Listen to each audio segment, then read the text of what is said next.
things that we picked up on was golfing. Hadn't golfed much really up to this point. My older brother, Scott, was a range collector in Texas. He drove one of the little carts, I guess, and picked up the golf balls from the range. And so he did that, and so we kind of learned to play golf, and I started playing a little bit, and I found out pretty quick that golf was a great way to spend time with my family. To go with my brothers, to go with my dad, to go and just play golf. So we did that often. We did that a lot. We went and played golf together. And we've really made some wonderful friendships and relationships because of these golf balls, haven't we, Danny?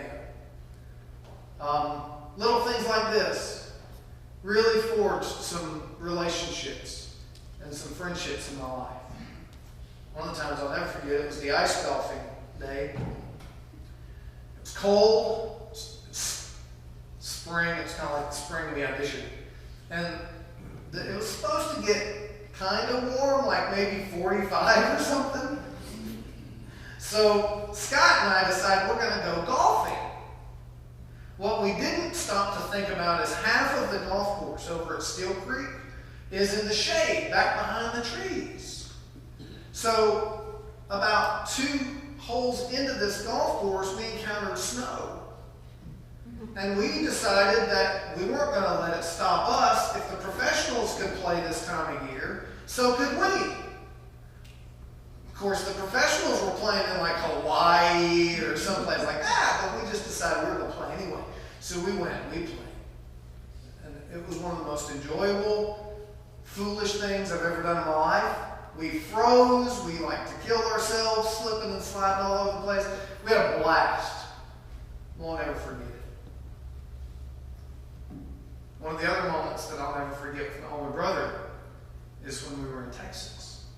And this was before we moved to Tennessee. I wouldn't say Scott was the most righteous and holy child growing up as a teenager. Was that polite enough? Yeah. He might have been just a little bit mean, cantankerous. He might have fought with his call. He might have struggled with his relationship with God as a teenager. All right, he was paying the table, wasn't he? Yeah. He had just gotten kicked out of a Christian school and came back for the summer. And I dared him to go with me to youth camp. He didn't like dares too much. So he said, fine, I'll go, I'll show you. I don't care.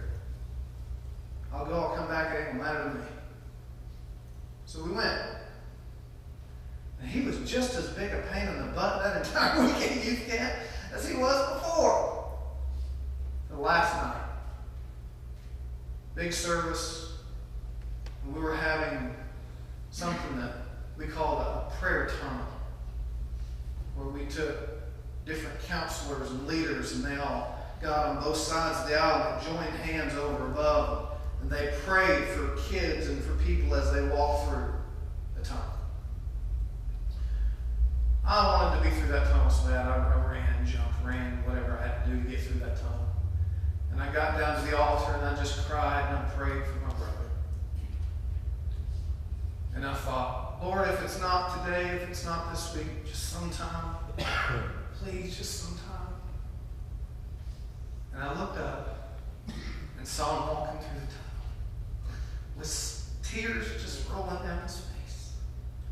And he has never been the same. God radically changed him and me. And we now see God so faithfully working in Scott's life.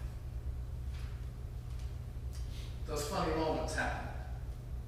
The basketball represents many of our competitions in the driveway.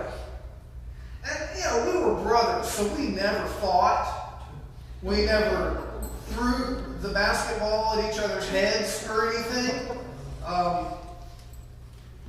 We had some pretty gruesome battles. But you never forget it. You never forget the camaraderie, even the fights and the fusses. Because they make you who you are. Because of that, now there is a commonality between my brothers and I, that any time we pick up a basketball and throw it at each other, we're going to play. And we're probably going to hurt each other at this point, and we're probably not going to be able to breathe at the end, but that's what we do.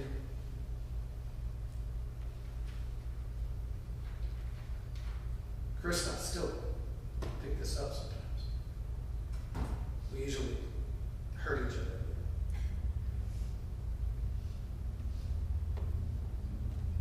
It's hard to go into talking about your family, right? But the relationships that you build, the moments that you have with each other, you can think through your own moments just like I'm talking through mine. They'll last you forever. I could go all the way from Cincinnati to Kingsport to Tazewell to you name it. I mean, Crystal and I have been so blessed and had so many adventures. We've had so much fun. But one of the moments that I don't think I'll ever forget is when we took a little trip down to Fort Walton Beach. We were actually on a little church conference there and decided one night after the session, it was a Sunday night, we decided we were going to go on down to the beach and just walk, just her and I. And you would have thought they closed the entire beach off just for her and I. It was like there was nobody there. And we had such a special time. Just getting to be together.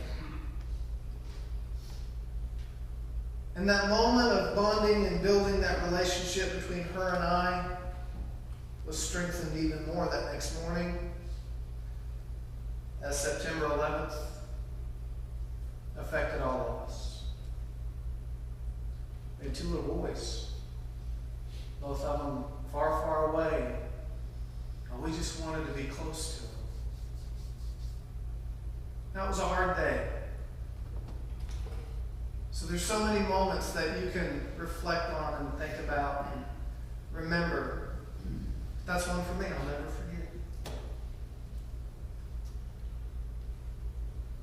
My pictures of my boys were always fun, always special. I could tell hilarious story after story after story about Cody and Grayson. Probably embarrass the life out of them. And I might do that before the end of it. But I love these frames. I love these pictures. And it's so fun. We get to do things every day, it seems like. It's just building our story. Doing things day after day. Driving with Cody.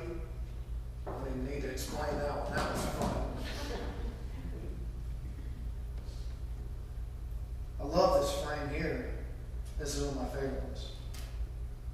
Not only is the picture on the outside amazing, but when you pop it open,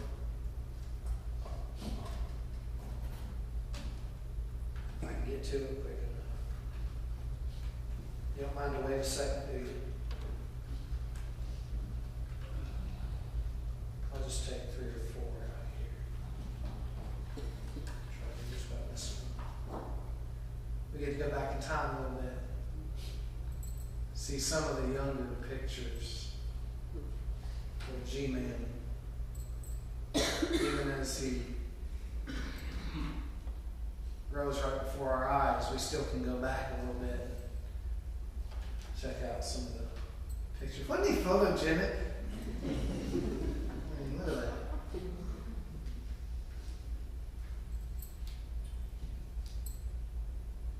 You'll never get the days back, but you can always remember.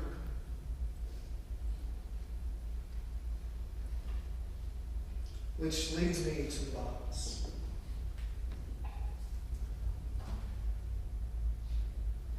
Now, how many here up to this point could have preached this exactly the same way with your stories? Come on, be honest. We all have the stories. We all have the moments that we can talk about. We all have the things that we can share. This isn't anything radical or crazy that you've never heard or would never know before.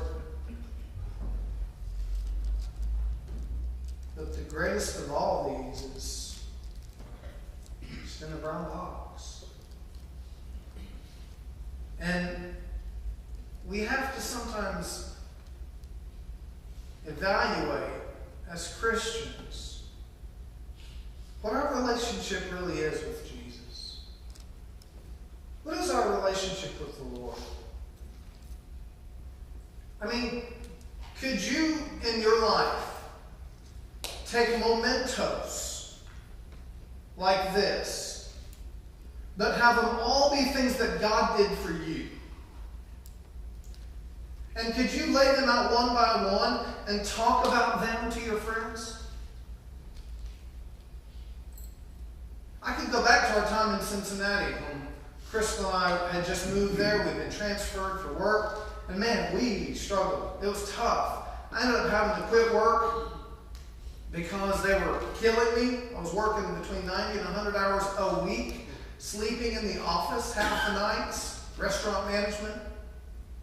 She was pregnant, about to have our first son. I called my regional manager and I said, Billy, if you don't get me some help here, man, it's not good. He said, Todd, I don't have any help. I said, then at least find a replacement for me because I can't do this. I have a newborn on the way, my first child ever, and I'm not going to spend the first year of his life in an office at a restaurant because there's no help. So 2 weeks later, I walked off the job. Do you know who my replacement was? It was Billy, the regional guy. Had to do it. They had nobody, but I couldn't do it. And I see the struggle that we faced during that week. The story could end there. Or I could tell you that I made a list of challenges and things that we needed. Things that were desperate in our lives. And I could go down that list one by one by one and mark the date that God met that need. We had a church that blessed us and loved us. We had miracle after miracle. Was it still hard? Yeah, we still struggled. But God was amazing to us. Now, where in the story would you stop?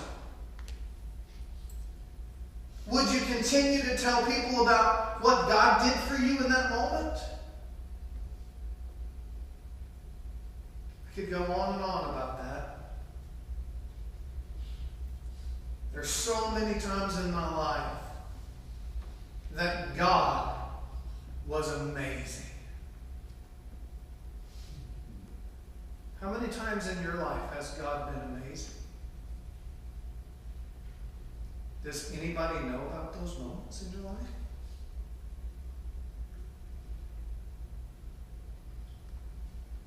When someone asks what church you went to or what you did for Easter, do you say, oh man, we had a great church service, the music was awesome and the church was packed? Is that where it stops? Or do you tell the story about a friend who was able to come with you and you were able to walk down the altar with them and pray with them and see Jesus touch their heart? And tell your friend how real God is to you. And maybe even ask them, do you know the same Jesus? Where do we stop? So my question at the end of this today is, among all things,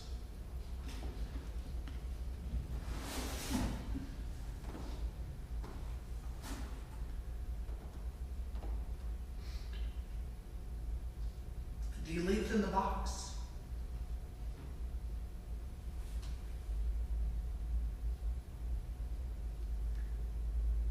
Do you ever take it out and share it?